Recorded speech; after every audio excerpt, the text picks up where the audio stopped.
मध्य प्रदेशातील खजुराहो लेण्यांच्या परिसरातील जावरी मंदिरातील भगवान विष्णूंची भंगलेली मूर्ती बदलण्याबाबतची याचिका काही दिवसांपूर्वी सरन्यायाधीश भूषण गवई यांच्यासमोर आली होती।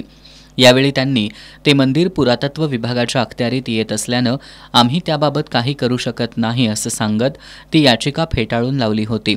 त्यावेळी सरन्यायाधीशांनी तुम्ही भगवान विष्णूंनाच याबाबत काहीतरी करायला सांगा अशी टिप्पणी केली होती।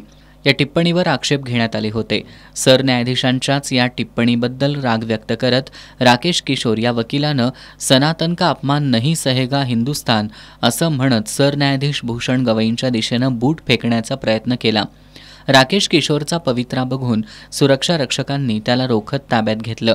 दरम्यान या प्रकारानं मी विचलित झालेलो नाही, तुम्ही सुद्धा विचलित होऊ नका असं सांगत सरन्यायाधीश गवई यांनी न्यायालयाचं कामकाज सुरूच ठेवण्याचे निर्देश दिले। देशाच्या न्यायव्यवस्थेतील सर्वोच्च पदावरील व्यक्तीबद्दल थेट न्यायालयात एका वकिलानं असं कृत्य केल्यानं देशभरातून संतप्त प्रतिक्रिया उमटू लागल्यात।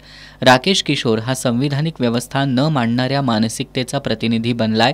अशा मानसिकतेचं वाढलेलं धाडस अजूनही सामान्य माणसांच्या मनात ज्या न्यायव्यवस्थेबद्दल आदर आहे तिच्याबद्दल अनादर निर्माण करण्यासह एकूणच संविधानिक व्यवस्थाच मानायची नाही अशा स्वरूपाचं आहे।